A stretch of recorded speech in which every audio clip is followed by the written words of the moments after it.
Hola, es un placer tenerte aquí.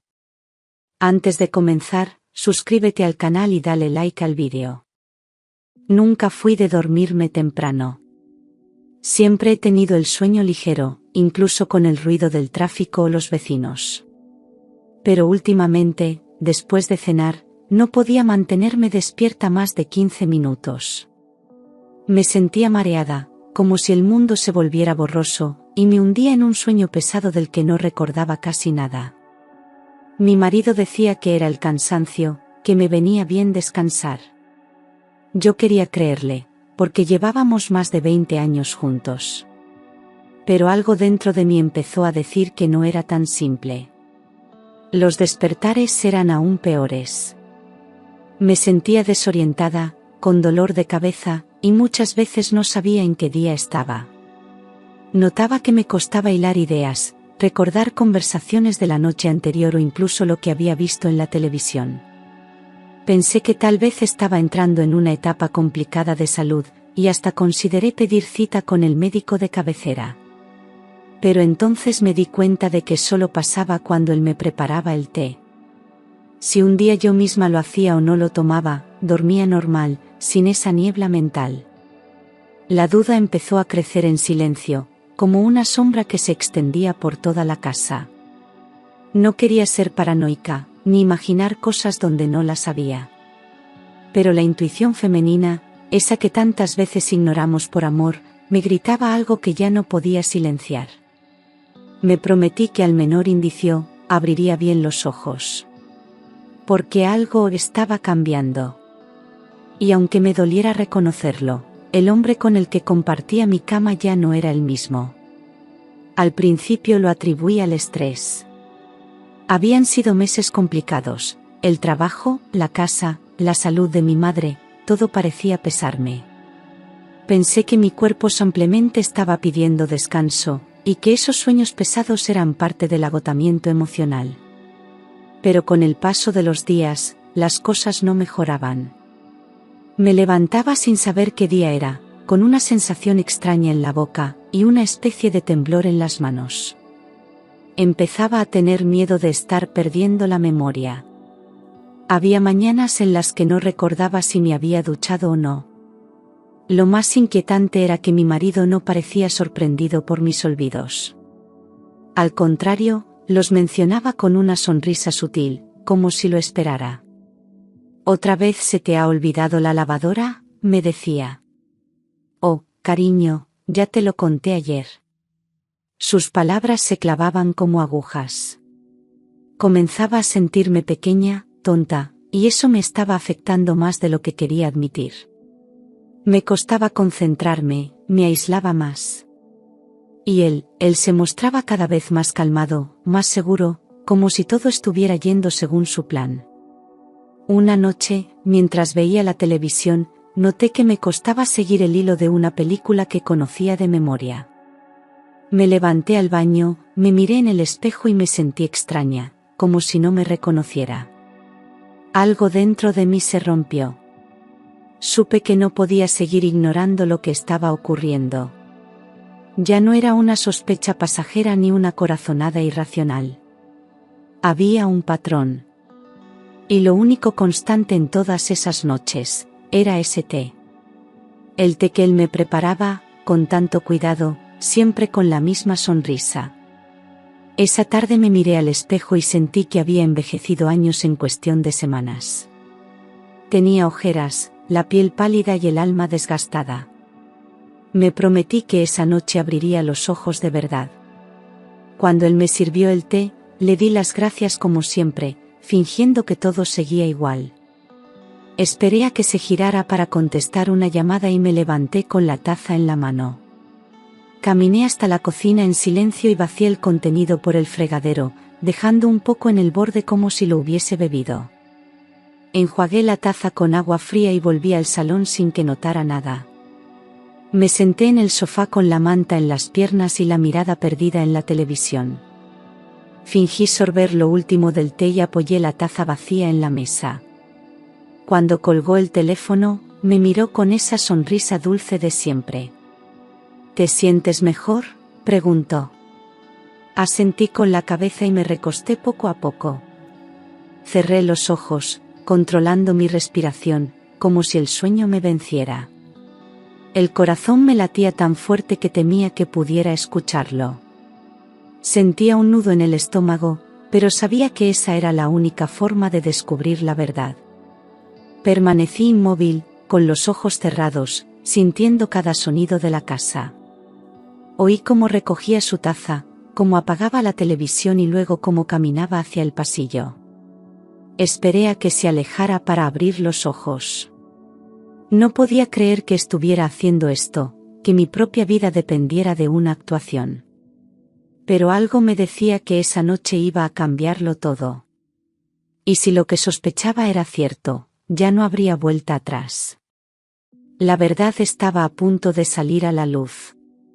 Y yo estaba dispuesta a verla, aunque me rompiera por dentro. Sentí como la manta me cubría los pies y como él se sentaba a mi lado, durante unos minutos, en silencio. No sabía si me estaba observando o si simplemente esperaba a que el efecto del té hiciera su supuesto trabajo. Controlé cada respiración, dejándola fluir lentamente, como si de verdad estuviera cayendo en un sueño profundo. No me moví ni un milímetro. Cualquier gesto podía delatarme, y todo dependía de que él creyera que había funcionado una vez más. Escuché cómo se levantaba despacio, como si no quisiera hacer ruido. La casa, en ese momento, se volvió un escenario de tensión pura. El aire se sentía espeso, denso, como si algo estuviera a punto de romperse. Desde mi posición, sin abrir los ojos, lo oí alejarse por el pasillo. Sus pasos eran suaves, casi calculados. Sentí que se detenía frente a la puerta del despacho, esa que siempre mantenía cerrada con llave y que yo nunca había cruzado sola. Entonces oí el sonido del llavero y cómo abría lentamente la puerta. Por dentro me ardía la curiosidad, pero también el miedo. ¿Qué había allí que yo no debía ver? ¿Qué hacía cada noche cuando pensaba que yo estaba dormida? Mis manos empezaron a sudar debajo de la manta, pero seguí quieta. Era ahora o nunca. No podía fallar. Pasaron unos minutos y el silencio se apoderó de la casa. Me incorporé muy despacio, sin encender ninguna luz, descalza para no hacer ruido. Caminé por el pasillo, apoyando una mano en la pared para no perder el equilibrio por los nervios. Me acerqué hasta la puerta del despacho, que había quedado entornada. Desde ahí, pude escuchar su voz. Estaba hablando con alguien por teléfono. Su tono era completamente diferente al que usaba conmigo, serio, frío, como si estuviera organizando algo importante. Contuve la respiración, pegué el oído a la rendija, y lo que escuché después me heló el alma. Su voz sonaba seca, segura, casi como si estuviera informando un parte de trabajo. Decía que yo, cada día estaba más perdida, que olvidaba cosas básicas y que pronto se justificaría una evaluación psiquiátrica. No hablaba de mí como su esposa, sino como un obstáculo que pronto desaparecería. Lo más escalofriante fue escucharlo decir que tenía los papeles listos y que todo iría rápido si ella seguía tomando el té. Sentí un vuelco en el estómago. Me di cuenta de que no era una paranoia, ni una mala racha. Era un plan. Y estaba en marcha. Se refería a mí en tercera persona, como si no fuera real, como si ya no existiera. Dijo que en cuanto me declararan inestable, él tendría acceso a todo, la cuenta conjunta, el piso que heredé de mis padres, incluso mi pensión futura. Nunca imaginé que alguien pudiera planear algo tan frío, tan calculado. Él, que me abrazaba cada mañana y me deseaba buenas noches, llevaba meses creando una realidad paralela para anularme por completo. Apagué todas mis emociones. No podía llorar ni temblar. Tenía que seguir escuchando. Saber hasta dónde llegaba su traición. Cuando colgó, se quedó unos minutos en silencio, y luego oí cómo abría un cajón y sacaba algo metálico. Me alejé rápido y volví al sofá, respirando como si hubiera estado dormida todo ese tiempo. Sentí como se acercaba de nuevo. Me observó desde la puerta del salón, tal vez asegurándose de que seguía bajo efecto. Yo no me moví. Él subió las escaleras rumbo a la habitación, como si nada hubiera pasado. Pero dentro de mí ya no había dudas. Esa noche lo había perdido todo, excepto una cosa, la fuerza para resistir. Apenas oí sus pasos, volví a contener la respiración. Escuché cómo abría el cajón del mueble del recibidor y después cómo manipulaba mi bolso, que había dejado colgado en la silla del comedor. Cada sonido era una puñalada directa al alma.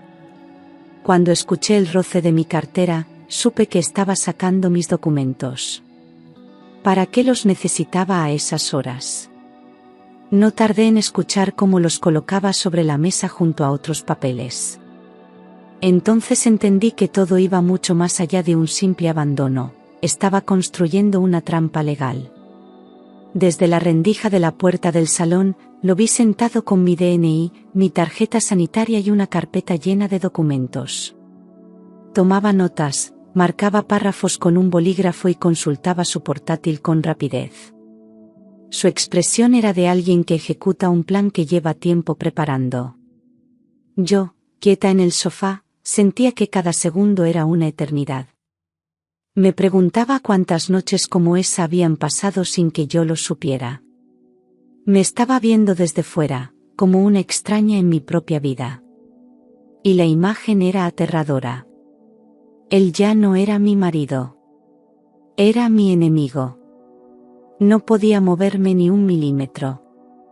Si me descubría, todo se vendría abajo. Me limité a seguir respirando con suavidad, fingiendo el sueño más profundo de mi vida. Mientras tanto, mi cabeza no paraba de pensar, tenía que hacer algo, reunir pruebas, buscar ayuda. Pero no podía apresurarme. Cualquier paso en falso y perdería la única ventaja que tenía, él creía que yo no sabía nada. Esa noche entendí que el silencio era mi única arma. Y que si quería sobrevivir, debía mantenerme en esa farsa hasta que encontrara la forma de detenerle. Desde mi escondite, lo vi desplegar una carpeta azul que nunca había visto antes. Dentro había varios documentos impresos, con membretes de clínicas privadas y sellos médicos. En la portada leí mi nombre completo y un diagnóstico: trastorno cognitivo incipiente, recomendación de evaluación neurológica y psiquiátrica. Sentí un escalofrío recorrerme la espalda. Nunca había ido a esas clínicas. Nunca había autorizado ningún informe. Y, sin embargo, ahí estaban, como si todo fuese real. Mi propia identidad médica estaba siendo reescrita a espaldas mías. Le vi firmar uno de los papeles con una caligrafía que intentaba imitar la mía. El trazo era torpe, pero convincente. Supe entonces que no solo quería incapacitarme mentalmente, sino también dejar rastro legal para justificarlo. Aquello ya no era una traición emocional, era un delito, una falsificación planificada con precisión. Me costaba creer que el mismo hombre con el que compartía la cama estuviera creando una versión falsa de mí para eliminarme legalmente de su vida. No por abandono, no por separación, sino por anulación. Quería borrarme como si nunca hubiera existido. Tuve que taparme la boca para no gemir de angustia. Me sentí atrapada, invisible, como si ya estuviera encerrada en una institución, con bata blanca y mirada perdida. Pero no. Aún tenía voz, aunque estuviera en silencio. Aún tenía conciencia, aunque él intentara destruirla. Sabía que esos informes serían la clave para acusarle, pero tenía que conseguirlos sin levantar sospechas. Cada minuto que pasaba en ese sofá fingiendo estar dormida me acercaba más al infierno, pero también a la verdad. Y ya no había marcha atrás. Esperé a que saliera a hacer la compra, como cada sábado por la mañana. Fingí que iba a ducharme, pero en cuanto cerró la puerta, corrí al despacho con el corazón latiéndome en la garganta.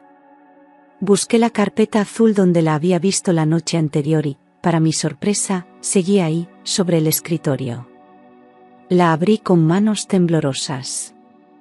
Al repasar los documentos, me quedé sin aliento. Todos estaban redactados con lenguaje técnico, fechas recientes, firmas escaneadas, y en cada uno aparecía mi nombre como paciente. Todo apuntaba a que sufría una disminución cognitiva progresiva y necesitaba supervisión médica permanente. Vi informes supuestamente firmados por psiquiatras de clínicas que no conocía. Uno de ellos incluía una solicitud para internarme, de forma voluntaria, en una residencia médica privada en las afueras de Madrid. El detalle más escalofriante era que ya estaba todo tramitado, solo faltaba mi consentimiento, que él claramente pensaba falsificar. También encontré copias de recetas expedidas en mi nombre, con benzodiazepinas que jamás me habían sido recetadas por mi doctora de cabecera. Me sentí violada, como si hubieran tomado mi vida y la hubieran reescrito desde cero sin mi permiso. Lo que había descubierto era más grave de lo que imaginaba. Volví a dejar todo en su sitio con el máximo cuidado. Sabía que un solo detalle fuera de lugar podía alertarle. Me encerré en el baño y me miré en el espejo. Tenía los ojos enrojecidos, la piel pálida, los labios secos. No era yo. O mejor dicho, sí lo era, pero estaba rota. A partir de ese momento supe que ya no podía confiar en nadie más que en mí. Ya no era cuestión de salvar mi matrimonio. Era cuestión de salvarme a mí misma. Y para hacerlo, necesitaba pruebas, aliados y tiempo. Nada más. Nada menos. Todo encajaba. Los documentos falsificados, las recetas con mi nombre, los informes psiquiátricos. No era una casualidad. Comprendí que no estaba perdiendo la cabeza, sino que alguien estaba intentando que el mundo creyera que sí. Él sabía perfectamente que yo había heredado un piso de mis padres en Lavapiés y que ese inmueble, libre de hipoteca, era nuestro mayor bien. También conocía los ahorros que mantenía en una cuenta aparte, fruto de años de trabajo como profesora. Si me declaraban incapacitada, él sería el tutor legal. Tendría acceso a todo. Y yo desaparecería. Me di cuenta de que no estaba exagerando. No eran suposiciones ni celos ni paranoia. Era una realidad cruda que se desarrollaba frente a mis narices. Él me observaba cada día, anotaba mis olvidos, provocaba confusión, manipulaba situaciones para hacerme sentir insegura. Me hablaba con condescendencia, como si fuera una niña torpe. Me corregía en público, me interrumpía cuando hablaba. Estaba creando una imagen de mí débil, errática, incoherente. Y yo lo había dejado pasar por amor, por costumbre, por miedo a enfrentar una verdad tan brutal. Sentí rabia, impotencia, pero también una extraña lucidez. Por primera vez en semanas, vi todo con claridad. Ya no era cuestión de salvar el matrimonio, ni siquiera de buscar justicia. Era sobrevivir. Él quería borrarme legalmente, eliminarme sin dejar huella, y quedarse con lo que había sido mi vida entera. No sabía cuánto tiempo tenía antes de que ejecutara el siguiente paso, pero debía actuar pronto. No podía permitirme un error más. Y aunque estaba rota por dentro, aún no estaba vencida. No podía enfrentarme a esto sola. Necesitaba ayuda, pero debía ser alguien de absoluta confianza, alguien que no le levantara sospechas. Pensé en Laura, mi prima, enfermera desde hace 20 años en un centro de salud en Alcalá de Henares. Siempre había sido como una hermana mayor para mí. La llamé desde el parque, fingiendo que salía a dar un paseo. Cuando le conté lo del té, los documentos y mis sospechas, guardó silencio durante unos segundos y luego dijo: «Dame una muestra. Pero hazlo con cuidado. No puedes arriesgarte más». Su voz sonaba firme, segura. Sentí que, por fin, no estaba sola. Volví a casa con el corazón encogido. Esa noche, actué con normalidad. Cenamos como siempre, él preparó el té con su ritual meticuloso, y yo fingí beberlo mientras hablaba de cosas triviales.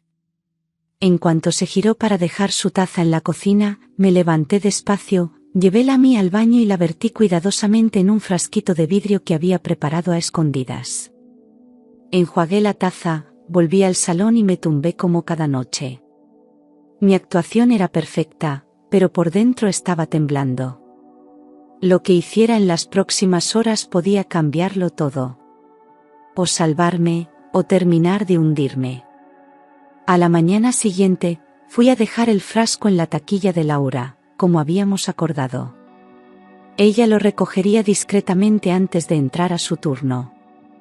Le pedí que fuera rápida, que necesitaba saber la verdad con urgencia. Sabía que un análisis toxicológico casero no bastaría, pero ella tenía acceso al laboratorio del hospital y podía hacer las pruebas sin dejar rastro. Durante todo ese día, viví con el alma encogida. No podía dejar de mirar el teléfono. Y mientras él creía que tenía el control absoluto, yo estaba dando el primer paso hacia la verdad. Hacia la libertad. Volví a casa con la mente tensa, repasando cada gesto que debía repetir con exactitud. No podía cometer errores. La confianza de mi marido en mi supuesta somnolencia era total, y eso jugaba a mi favor. Durante la cena, me mostré tranquila, incluso le pregunté si quería ver una película juntos, como si nada estuviera ocurriendo. Él aceptó con esa sonrisa suya tan falsa, mientras se levantaba a preparar el té como cada noche. Yo lo observaba todo, los movimientos, el orden en que abría los cajones, la forma en que disolvía el polvo en el agua caliente. Ya no era amor lo que sentía, era miedo y repulsión. Cuando volvió con las 2 tazas, me limité a sujetar la mía entre las manos y fingir que bebía. Mientras él miraba la pantalla, yo fingía sorber. Lo hacía tan bien que incluso me sorprendí a mí misma. Cuando su atención se desvió por completo, fui al baño con la excusa de cepillarme los dientes. Cerré la puerta con suavidad, vertí el contenido en el frasco limpio que había escondido bajo el lavabo y volví al salón. Dejé la taza vacía sobre la mesa y me tumbé en el sofá, como cada noche. Respiraba lenta y profundamente, como si los efectos del té empezaran a hacerme efecto. A la mañana siguiente, con una excusa cualquiera, salí temprano de casa. Me dirigí al hospital donde trabajaba Laura y, sin que nadie nos viera, le entregué el frasco. Su expresión se volvió seria, sin decir una palabra. «Dame un par de días», susurró. Asentí, sintiendo que ese pequeño gesto podía ser mi salvación. A partir de ese momento, todo dependía del resultado. Si en ese líquido había rastro de lo que yo temía, tendría en mis manos la primera prueba tangible. Y entonces, ya no sería solo una intuición. Sería la verdad desnuda. 3 días después, Laura me citó fuera del hospital, en un banco discreto del Parque del Retiro. Llevaba la cara pálida, los labios apretados y los ojos bajos. Se sentó a mi lado sin mirarme y me entregó un sobre. «Está todo ahí», susurró. Al abrirlo, leí los resultados: presencia clara de benzodiazepinas, en una dosis que no era terapéutica, sino sedante. Sentí como si el suelo se abriera bajo mis pies. No era una suposición. No era una exageración. Me estaba drogando cada noche, con total frialdad. Laura me agarró de la mano y dijo que debía actuar ya. Me advirtió que esas sustancias, administradas durante mucho tiempo, podían generar confusión mental real, incluso pérdida de memoria. «Si sigues así, vas a terminar creyendo lo que él quiere que creas», me dijo con lágrimas contenidas. Aquella frase me dejó paralizada. Entendí que, si no hacía algo pronto, él no necesitaría encerrarme en ninguna clínica. Yo sola acabaría dudando de mí misma. Esa era su jugada. ¿Y si no me movía? ganaría. Volví a casa temblando, con el sobre escondido en el fondo del bolso. No dormí esa noche. Fingí ronquidos, movimientos lentos, lo de siempre. Pero por dentro estaba despierta. Lo observaba desde el otro lado de la cama, preguntándome cuántas veces me había mirado con la misma tranquilidad con la que envenenaba mi mente. La confianza ya no existía. El amor tampoco. Solo quedaba estrategia. Y ahora, por fin, yo también tenía una carta entre las manos. Una prueba. Un arma. Y pensaba usarla. Me encerré en el baño, cerré el pestillo y me dejé caer al suelo con el sobre entre las manos. Las lágrimas salieron sin control, no de tristeza, sino de impotencia. Me sentí traicionada en lo más profundo, como si el tiempo compartido hubiese sido una mentira cuidadosamente construida. Recordé nuestros aniversarios, los domingos en familia, las promesas de envejecer juntos. Y ahora todo eso no valía nada. No era solo que me hubiera engañado, era que había decidido destruirme lentamente, sin levantar la voz, sin tocarme, desde dentro. Me miré al espejo con los ojos hinchados, el rostro marcado por la angustia. Me pregunté si de verdad alguien podía llegar a odiarte tanto sin mostrarlo. ¿En qué momento se convirtió en este hombre? ¿Había sido así siempre y yo no lo vi? Lo más cruel era que no buscaba que me marchara, buscaba que desapareciera sin luchar, sin entender, sin dejar rastro. Era un asesinato emocional y legal. Y lo había hecho con una sonrisa en la cara cada noche. En ese instante, algo dentro de mí cambió. Ya no lloraba de dolor. Lloraba de rabia. Esa rabia fue la que me devolvió la fuerza. No podía quedarme inmóvil. No podía permitirme seguir fingiendo que no pasaba nada. El miedo ya no era suficiente para callarme. Y aunque me temblaran las piernas y sintiera náuseas cada vez que lo miraba, decidí actuar. No podía permitir que todo lo que había construido terminara en manos de alguien que había planeado mi destrucción con tanta frialdad. Me limpié el rostro, guardé los papeles con cuidado, y supe que había llegado mi hora. Él pensaba que estaba dormida. Pero ahora, más que nunca, estaba despierta. No podía ir sola. No tenía fuerzas, ni claridad suficiente para enfrentar algo así por mi cuenta. Laura insistió en acompañarme. Elegimos la comisaría de Chamartín, lejos del barrio, para evitar que él o alguien de su entorno sospechara. Allí, en una sala pequeña con olor a café rancio y papeles acumulados, conté todo con voz temblorosa: los efectos del té, los documentos falsos, las recetas médicas y el frasco con la muestra analizada. La agente que nos atendió no se sorprendió. Nos dijo, sin rodeos, que no era la primera vez que escuchaban un caso así. Tomaron nota de todo, con una seriedad que me reconfortó. Escanearon el informe toxicológico que trajo Laura, y nos explicaron los pasos a seguir: recopilar más pruebas, no alertarle y mantener la rutina como si nada pasara. Me asignaron un agente de enlace y me dieron un número de contacto directo. Me preguntaron si me sentía en peligro físico. Yo dije que no, pero en el fondo, no estaba tan segura. Porque una persona que es capaz de anularte desde dentro, sin tocarte, puede llegar mucho más lejos cuando se ve acorralada. Me temblaban las manos al salir de allí. Laura me abrazó fuerte en la puerta de la comisaría. Ahora ya no estás sola, me dijo. Y esas palabras me dieron un poco de oxígeno.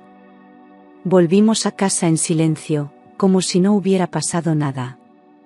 Él me estaba esperando con la cena servida, fingiendo ser el marido perfecto. Le sonreí, le di un beso en la mejilla, y me senté a la mesa como si no supiera nada. Pero dentro de mí había empezado la cuenta atrás. Ahora ya no era solo una mujer que sufría en silencio. Era una mujer que había dicho basta. y que estaba decidida a luchar. La inspectora fue clara: cualquier movimiento brusco podía ponerme en peligro o hacer que él destruyera las pruebas. Me pidió que no cambiara rutinas, que siguiera tomando el té, pero sin beberlo, claro, y que documentara todo lo que hiciera. Me sentí como una actriz atrapada en un papel que no había elegido, representando cada noche una función que podía costarme la vida. Volver a casa esa tarde fue como entrar en la boca de un lobo. Pero ya no era la misma. Sabía que no podía dejarme vencer por el miedo. Ahora tenía respaldo. Ahora tenía una estrategia. Él me recibió como siempre, con una sonrisa suave y preguntas dulces. Me preguntó cómo había ido el paseo con Laura. Le respondí sin dudar, diciendo que habíamos ido a ver ropa, como excusa para salir del barrio. Me escuchó atento, como si realmente le importara. Pero yo ya conocía esa máscara. Ya sabía que detrás de su mirada tranquila se escondía un plan retorcido. Esa noche volvió a prepararme el té. Lo trajo en silencio, lo colocó frente a mí y se sentó a mirar su móvil mientras yo fingía beberlo. El teatro había empezado de nuevo. Volví a verter el contenido en el frasco del baño, como ya era costumbre, y me tumbé en el sofá a dormir. Por dentro, estaba despierta, pendiente de cada movimiento, de cada sonido.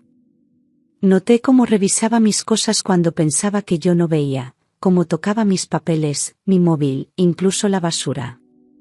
Estaba claro que no confiaba del todo en que su plan fuese invisible. Y yo tenía que resistir. No podía adelantarme. No podía estropearlo todo por el impulso. Cada noche era una batalla silenciosa, pero ya no estaba sola. Y él todavía no sabía que su tiempo se estaba acabando. La policía me ofreció una solución discreta, una cámara diminuta escondida en un enchufe falso de la cocina. Laura y yo la instalamos una mañana en la que él había salido a hacer recados. Mis manos temblaban al sujetar el destornillador, pero sabía que era necesario. La cámara estaba conectada a una app segura que solo la policía podía ver. Yo no tenía acceso a las imágenes, por seguridad.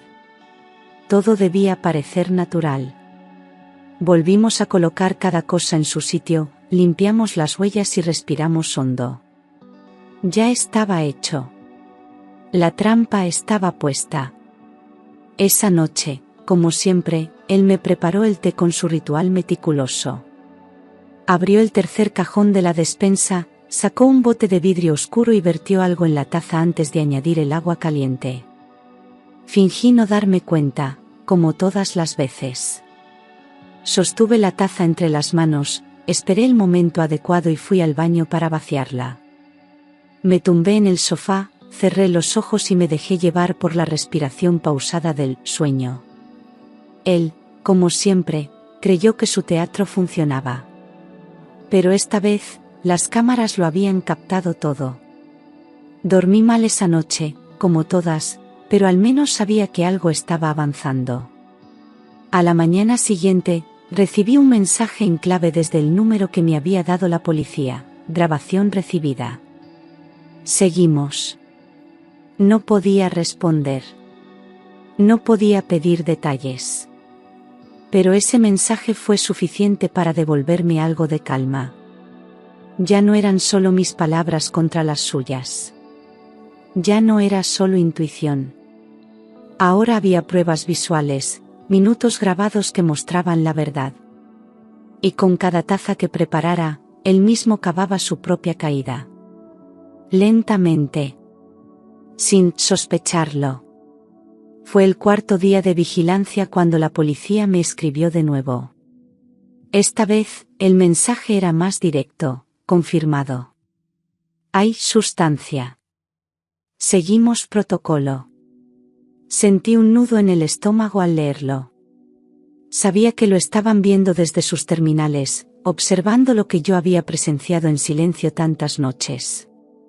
Las imágenes eran claras: él abriendo el bote, triturando las pastillas con una cucharilla y vertiéndolas cuidadosamente en mi infusión. Todo con la calma de quien lleva haciéndolo durante meses. No hubo titubeos. No hubo remordimiento. Solo rutina. Esa noche, al volver del trabajo, me lo encontré cocinando. Me besó en la mejilla como si nada. Me preguntó si prefería manzanilla o té rojo, como si aún me ofreciera opciones. Le respondí sin vacilar, mirando sus ojos, que ya me daban asco. Me senté a la mesa, le escuché hablar de sus tonterías del día, y mientras tanto pensaba, te están viendo.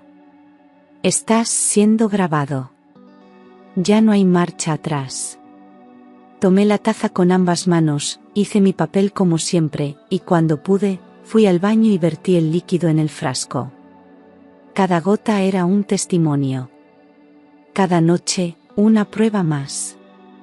Empecé a marcar en un cuaderno pequeño las veces que repetía el mismo gesto: abrir el bote, disolver, remover, servir. Con fechas, con horas, con descripciones precisas. Todo esto, según me había dicho la inspectora, sería clave en la denuncia por tentativa de delito contra la salud. No era solo una traición matrimonial. Era un crimen. Y él no lo sabía. Seguía confiando en mi debilidad, en mi olvido, en mi supuesto deterioro. Pero esa era su mayor equivocación. Porque yo no estaba perdiendo la memoria. Estaba recuperando mi dignidad. Fue un viernes por la mañana cuando llamaron a la puerta. Él aún estaba en bata, con su café en la mano. No sospechó nada. Cuando vio a los dos agentes mostrando sus credenciales, frunció el ceño y me miró buscando respuestas. Yo me limité a quedarme en silencio, de pie junto al marco de la puerta. Dijeron que venían a hacerle unas preguntas relacionadas con una investigación en curso. Él intentó mostrarse tranquilo, pero noté cómo apretaba la mandíbula. Sabía que algo estaba mal, pero no tenía idea de lo que se le venía encima. Lo llevaron a declarar sin esposas, sin escándalos, todo con aparente normalidad. Yo me quedé sola en casa, temblando. No por miedo, sino por el vértigo de ver cómo todo, al fin, empezaba a girar. A las pocas horas volvió. Había firmado una citación para presentarse en comisaría los días siguientes. En cuanto entró, empezó a hablar, que era una equivocación, que alguien le había tendido una trampa, que él nunca haría algo así. Me lo dijo a la cara, incluso con los ojos húmedos. ¿De verdad crees eso de mí?, me preguntó. Pero ya no tenía poder sobre mí. No le respondí. Solo lo observé. Su actuación era perfecta, como siempre. El problema era que ya no me afectaba. Ya no me removía por dentro. Sabía que las pruebas estaban en manos de quienes sabían interpretarlas, que la ley estaba detrás, que su teatro tenía fecha de caducidad. Él aún pensaba que podía manipularme con una caricia, con un suspiro, con una mentira. Pero yo ya no era la misma. Esa mujer que él intentó anular había muerto. La que se mantenía en pie ahora, estaba más viva que nunca. Y no pensaba detenerse. Fue durante la investigación cuando la policía me informó de algo que no esperaba tan pronto. Había una transferencia mensual saliendo de nuestra cuenta conjunta hacia una cuenta desconocida, a nombre de una mujer llamada Rebeca San Juan. Nunca había oído ese nombre, pero bastó con una búsqueda rápida para que todo encajara. Era una administrativa de su oficina, 15 años más joven, soltera, sin hijos. La policía sospechaba que parte del plan no era solo eliminarme, sino sustituirme. No solo quería mis bienes, quería rehacer su vida con otra a costa de la mía. Las piezas comenzaron a encajar de forma repulsiva. En sus redes sociales, Rebeca había publicado fotos en viajes recientes que él decía hacer por trabajo. Relojes, restaurantes, paisajes, todo coincidía. Yo los miraba desde mi móvil con una mezcla de asco y vértigo. Me dolía más la traición emocional que la económica. No le bastaba con querer anularme legalmente, también había formado una vida paralela mientras yo dormía sedada en el sofá. Mi cuerpo estaba allí, pero mi vida ya había sido reemplazada. Y él ni siquiera se molestó en disimularlo del todo. La policía me pidió calma. Me dijeron que era fundamental no alertarle, que aún había más por descubrir. No obstante, dentro de mí ardía una furia que no podía contener. Rebeca no era la culpable, al menos no completamente. Pero formaba parte del engaño, y eso me desgarraba. Me había quitado a mi marido, mis noches, mi paz, y ahora también pretendía quedarse con lo que yo había construido durante años. Aquel descubrimiento no me rompió. Al contrario, me endureció. Porque ya no solo luchaba por mí. Luchaba también por recuperar mi lugar. Y no pensaba ceder. El piso de lavapiés había sido de mis padres. Lo heredé cuando fallecieron con gran esfuerzo y sacrificio, y decidí alquilarlo para asegurar una pequeña renta mensual. Nunca imaginé que esa propiedad se convertiría en el objetivo central de su ambición. La policía me mostró documentos donde él ya había iniciado trámites para ponerlo a su nombre, presentando papeles con mi supuesta autorización. Alegaba que yo no estaba en condiciones de gestionar mi patrimonio. Su plan era claro: primero me incapacitaba, luego me despojaba, y después desaparecía de mi vida con todo lo que era mío. También había movimientos extraños en nuestras cuentas conjuntas. Él había ido retirando dinero en efectivo de forma escalonada durante meses, siempre pequeñas cantidades para no levantar sospechas. Lo más cruel era que lo hacía mientras yo dormía drogada en el sofá, creyendo que vivíamos una vida tranquila. Cuando confronté los datos con el banco, descubrí que incluso había autorizado nuevos beneficiarios sin mi consentimiento. Entre ellos, Rebeca.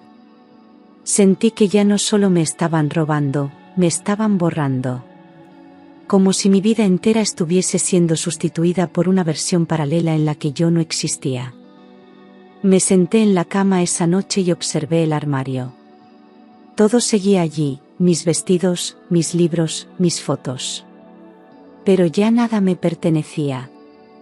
Vivía en una casa donde se tramaba mi eliminación con cada taza de té. Me prometí que no dejaría que nadie, jamás, se quedara con lo que era mío. Ni con mi herencia, ni con mi dignidad, ni con mi historia. No era una cuestión de dinero. Era una cuestión de justicia. Y aunque por fuera me viera tranquila, por dentro me estaba preparando. Porque si pensaban que iban a silenciarme con pastillas y mentiras, no me conocían. Una mañana, fingiendo que iba a hacer la compra, me acerqué a nuestra sucursal bancaria en la calle Alcalá. Pedí hablar con el director, al que conocíamos desde hacía años, y le mostré una autorización firmada supuestamente por mí. En cuanto vi la firma, me quedé helada. Era una imitación burda, pero suficiente para quien no conociera mi trazo real. Él había ordenado varias transferencias de fondos desde la cuenta conjunta a una nueva, exclusivamente a su nombre. También había solicitado una tarjeta adicional vinculada a mis ahorros personales. Todo sin mi conocimiento. Pedí los movimientos impresos y los guardé como oro en paño. Cuando el director me preguntó si deseaba bloquear las operaciones, tuve que pensar con frialdad. No podía hacerlo aún. La policía me había advertido que no diera señales de alarma antes de que reunieran todas las pruebas necesarias. Así que le pedí discreción, le agradecí la atención y salí del banco con una mezcla de rabia y poder. Por primera vez, tenía documentos oficiales que demostraban cómo me estaba vaciando poco a poco. Mientras yo cocinaba y ponía lavadoras, él se quedaba con todo. Esa noche, al verle entrar con una bolsa de croquetas y su sonrisa de siempre, sentí náuseas. Me preguntó cómo había ido mi día, y le respondí que normal, que me dolía la cabeza. Su mirada fue rápida, calculadora, como si evaluara si era el momento de aumentar la dosis. Pero ya no tenía el control.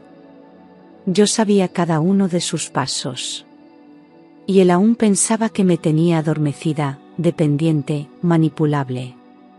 No sabía que, mientras él robaba dinero, yo recogía pruebas. Y que muy pronto, el juego iba a girar. Esta vez, a mi favor. 2 días después de mi visita al banco, me reuní en secreto con la abogada asignada por la policía. Le entregué todos los documentos que había conseguido, las transferencias, la falsificación de firma, los movimientos sospechosos. Ella revisó todo en silencio, tomando notas, mientras yo intentaba contener el temblor en mis manos. Me dijo que había base suficiente para pedir el bloqueo preventivo de las cuentas. No se puede permitir que siga vaciándolas mientras investigamos, afirmó. La solicitud se presentó de urgencia en el juzgado de guardia. Y fue aceptada. Era el primer golpe directo. Cuando él intentó sacar dinero ese fin de semana, el cajero rechazó la operación. Me llamó desde la calle, irritado, fingiendo sorpresa. ¿Tú sabías algo de esto? ¿Has tocado algo en el banco?, preguntó, con una mezcla de nerviosismo y tono de víctima. Le respondí que no, que quizá era un error del sistema, que lo mejor sería esperar al lunes. Me creyó. O eso quiso hacerme creer. Pero ya no tenía acceso a los fondos. La cuenta conjunta estaba bloqueada, y también aquella a la que había desviado el dinero. Por primera vez, se le notaba nervioso. Y eso me dio fuerza. Esa noche no hubo té. Me dijo que no se sentía bien, que necesitaba pensar. Se encerró en su despacho durante horas, mientras yo, en silencio, observaba el reloj. Tenía el teléfono de mi abogada en la mesa, el de la inspectora guardado bajo otro nombre en mis contactos. Sabía que todo estaba en movimiento. El silencio en la casa ya no era el de una víctima dormida. Era el de una mujer que sabía esperar. Y mientras él sentía que perdía terreno, yo recuperaba cada pedazo de lo que me había sido arrebatado. La justicia estaba en marcha. Y no se detendría.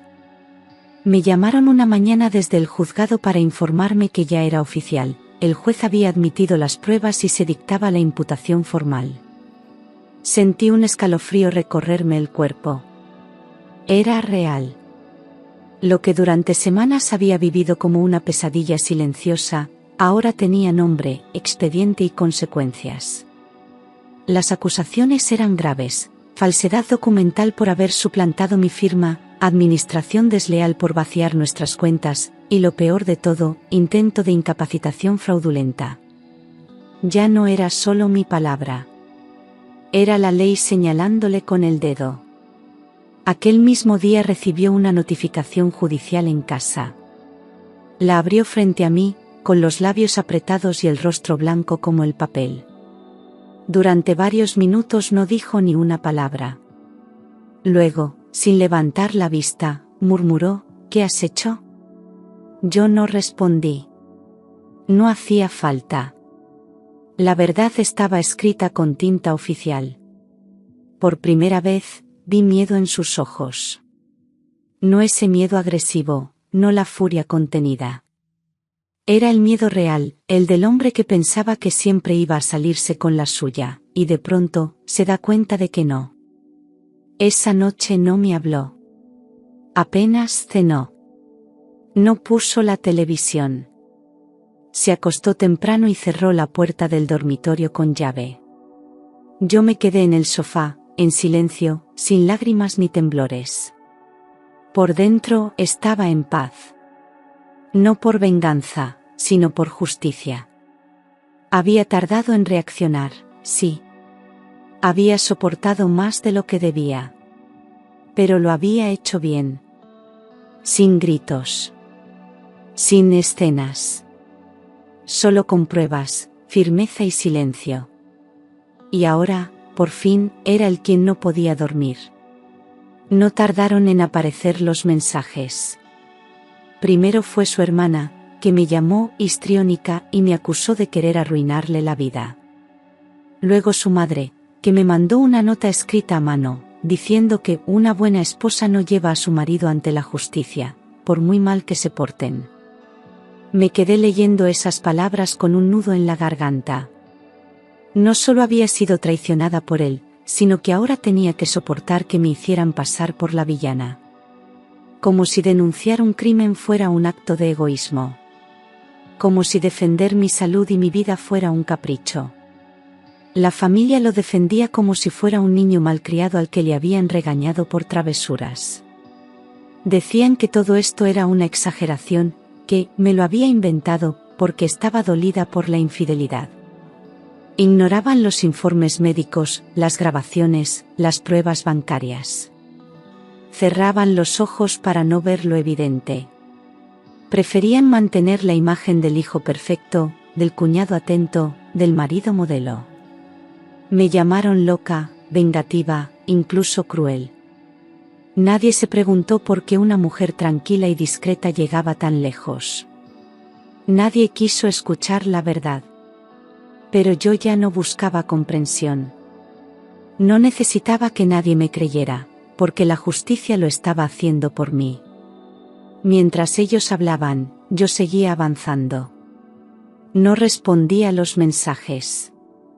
No devolví llamadas.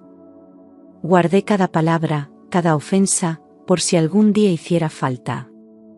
Y seguí con la cabeza alta. Porque había aprendido a base de golpes que muchas veces la verdad no se defiende con gritos, sino con pruebas. Y yo ya tenía todas. Cada vez que recibía una nueva citación judicial, sentía una punzada en el estómago, pero no dudaba ni un segundo. Me vestía con sobriedad, recogía el pelo, y me presentaba con todos los documentos en orden. Nunca llegaba tarde, nunca temblaba. Mi abogada decía que impresionaba mi serenidad, que pocos aguantaban tanto con tanta dignidad. Pero por dentro, yo solo pensaba en una cosa, que si me había salvado de ser anulada en silencio, ahora tenía el deber de defenderme en voz alta. Era mi historia, mi vida, mi verdad. Él acudía a los juicios con expresión de víctima, acompañado por un abogado que repetía que todo era una mala interpretación. Nunca me miraba a los ojos. En una ocasión intentó sonreírme desde el otro extremo de la sala, como si aún creyera que podía manipularme. Pero yo no era la misma mujer de antes. Ya no bajaba la mirada. Ya no callaba. Declaré con precisión cada fecha, cada síntoma, cada paso que había dado en la sombra para salvarme. Conté todo sin temblar. Las lágrimas las había dejado para las noches. En el juzgado, solo quedaba fuerza. Había momentos en que me sentía sola, sí. Momentos en que me preguntaba por qué tenía que ser yo quien soportara la carga de probar lo que otros no querían ver. Pero entonces recordaba todo lo que había pasado. Las noches en blanco. Las tazas de té envenenadas. La sensación de estar perdiendo la cabeza. Y eso me devolvía la claridad. Si estaba allí, de pie frente al juez, era porque había luchado por seguir siendo yo. Y aunque el proceso fuera largo, duro y solitario, ya nada ni nadie me iba a borrar. Cuando llegó su turno de declarar, se levantó con el mismo aire de superioridad que siempre había tenido en casa. Se ajustó la chaqueta, miró al juez y comenzó su discurso ensayado. Dijo que nunca quiso hacerme daño, que solo intentaba protegerme, porque me veía confundida, desorientada, deprimida.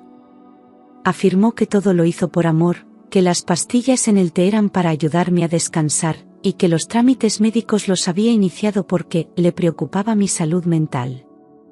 Lo dijo con lágrimas forzadas, como si creyera que podía engañar al tribunal igual que me engañó a mí. Pero esta vez, nadie se dejó impresionar. La fiscal presentó las pruebas sin titubeos, los vídeos en los que se le veía manipulando las tazas, las transferencias bancarias, los informes médicos falsificados. Cada palabra suya se convertía en un boomerang que volvía contra él. Su estrategia de hacerse pasar por cuidador abnegado se deshacía frente a la evidencia. Yo lo miraba en silencio desde mi asiento, sin rabia, sin lágrimas, solo con la serenidad de quien ya lo había visto todo. Él hablaba de mí como si yo no estuviera allí, como si pudiera seguir construyendo una versión falsa de los hechos. El juez lo interrumpió en varias ocasiones, pidiéndole que se centrara en los hechos y no en valoraciones personales. Su defensa se iba debilitando con cada minuto que pasaba. El mismo hombre que me había querido borrar, ahora luchaba por no quedar expuesto ante todos. Y, sin embargo, lo estaba. Su voz ya no tenía el poder de antes. Su discurso, antes convincente, sonaba hueco, desesperado. Y por primera vez en mucho tiempo, sentí algo cercano a la justicia. No era venganza. Era simplemente la verdad, desnudándose ante todos. La sentencia llegó en una sala fría, con olor a papeles viejos y silencio tenso. Yo estaba sentada en primera fila, con las manos entrelazadas y el corazón latiendo a contratiempo. El juez habló con firmeza, lo declaró culpable de falsedad documental, administración desleal y tentativa de incapacitación fraudulenta. La palabra, culpable, resonó en mis oídos como un eco liberador. No salté, no lloré. Solo cerré los ojos y respiré hondo. No era alegría lo que sentía, era alivio. Al fin, se hacía justicia.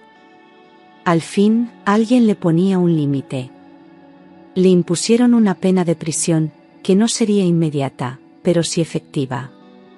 Además, tendría que indemnizarme con una suma que cubriría lo sustraído y los daños causados. Más importante que el dinero fue la restitución de mis bienes. El piso volvió a estar a mi nombre, las cuentas fueron liberadas, y los registros bancarios borraron todo rastro de su control. El banco tuvo que reconocer su negligencia por aceptar firmas falsas, y se me ofreció protección adicional. Por fin, sentía que recuperaba lo que me pertenecía. No solo lo material, sino también mi identidad. Al salir del juzgado, me quedé unos minutos de pie en la acera, sintiendo el sol en la cara. Era como si después de meses de oscuridad, volviera a recordar lo que era respirar sin miedo. La gente caminaba a mi alrededor, ajena a todo lo que acababa de pasar. Pero yo sabía lo que había costado llegar hasta allí. Había vencido el gaslighting, la manipulación, la mentira sistemática. Y lo había hecho sin perderme a mí misma. No fue fácil. No fue rápido. Pero lo logré. Y desde ese día, supe que nadie volvería a envenenarme. Ni con somníferos, ni con palabras. Volver a casa después del juicio fue extraño. Era el mismo lugar, con las mismas paredes, los mismos muebles, pero todo se sentía diferente. El silencio ya no era sinónimo de miedo. Era descanso. Libertad. Al principio, me costaba conciliar el sueño sin mirar la puerta cada 2 por 3. Me despertaba sobresaltada, pensando que él iba a entrar, que todo había sido un sueño. Pero poco a poco, la calma fue llegando, como una manta suave que me cubría los hombros. Y cada día que pasaba sin sobresaltos era una victoria silenciosa. Recuperé mis rutinas, mis pequeños placeres. Volví a leer en el sofá sin temor a dormirme.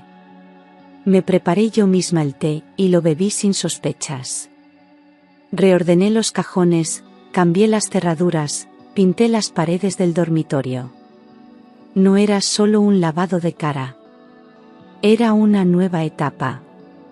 Volví a ver a mis amigas, a caminar por el retiro, a mirar escaparates sin pensar en lo que él diría. Durante mucho tiempo había vivido en alerta constante, temiendo equivocarme, temiendo no recordar. Ahora, la memoria era mía. El tiempo, también. A veces, cuando pongo música bajita o cocino algo especial para mí sola, me sorprendo sonriendo sin darme cuenta. No por olvidar lo que viví, sino por haberlo superado. Porque sé que podría haber terminado de otra forma.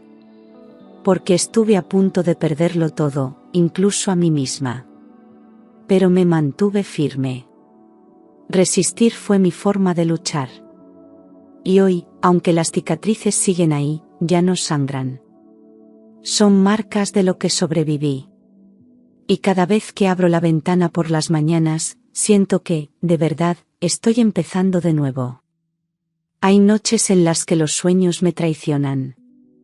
Me veo otra vez en aquel sofá, con la taza en las manos, fingiendo estar dormida mientras él me observaba. Me despierto sudando, con el corazón acelerado, buscando la seguridad que ya sé que tengo. Me siento en la cama, respiro hondo y me repito, ya no estás allí, ya no estás con él. Pero el cuerpo tarda en entender lo que la mente ya sabe.